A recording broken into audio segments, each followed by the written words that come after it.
Bro நம்ம கரூர் டிவிக்கு இன்சிடென்ட்டில் supreme court and high court என்ன ப்ரோ சொல்லுதுன்னு என்கிட்ட நிறைய பேர் கமெண்ட் பண்ணீங்க. இப்போ நான் சொல்ல வரது எல்லாமே வந்து நம்ம சுப்ரீம் கோர்ட் ஹை கோர்ட் பார்த்து கேட்ட கேள்வி தான். இது எல்லாமே வீடியோக்குள்ள பார்த்து முன்னாடி நான் தான் உங்கள் OFC.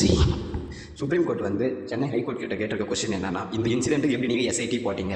SIT means special investigation team. அது எப்படி நீங்கள் வந்து போட்டீங்கன்னு கேட்டுக்கிறாங்க. அது மட்டும் இல்லாமல் விஜய் அவர்கள் கரூருக்கு போகிறாரா இல்லையான்றது இப்போதைக்கு சுச்சுவேஷன் வந்து தேவையே இல்லைன்னு கேட்டுக்கிறாங்க. மட்டும் இல்லாமல் கரூர் டிவிக்கு ரோட் ஷோ கேஸ் எப்படி கிரைமில் ஃபைல் ஆகிக்குதுன்னு கொஸ்டின் கேட்டுக்கிறாங்க. இந்த கேஸை பற்றி மட்டும் பேசாமல் ஏன் விஜய் அவர்களை ரொம்ப உண்ணாகுதுடன் தாக்கிக்கணும்னு கேட்டுக்கிறாங்க. இந்த கேஸில் எப்படி அவ்வளோ பேர் இருக்கும் 4 மணி நேரத்தில் போஸ்ட்மார்ட்டம் முடிஞ்சுன்னு அவங்க கொஸ்டின் வச்சுக்கிறாங்க. இதே இடத்துல ADMK கேட்டப்போ SOP ஸ்டாண்டர்ட் ஆப்ரேட்டிங் ப்ரொசீஜர் இன்னும் நடைமுறைக்கு வரலன்னு அவங்க ரத்து செஞ்ச இடத்த இப்போ எப்படி நீங்கள் டிவி கேட்க கொடுத்தீங்கன்னு கேட்டுக்கிறாங்க. சேம் கேஸ் சேம் டேல எப்படி 2 இடத்துலையுமே இதே கேஸ் நடந்திருக்குன்னு கேட்டுக்கிறாங்க. சுப்ரீம் கோர்ட் இப்போ நாங்கள் எந்த கேஸோட தீர்ப்பு நாங்கள் எடுத்துக்கிட்டோம் சுருக்கமாக சொல்லணும்னா, நேற்று supreme court DMS left right வாங்கிக்கிறாங்க. அதுவும் இல்லாமல் நேற்று டிவி கேட்க ஒரு குட் டேனே சொல்லலாம் ஃப்ரெண்ட்ஸ்.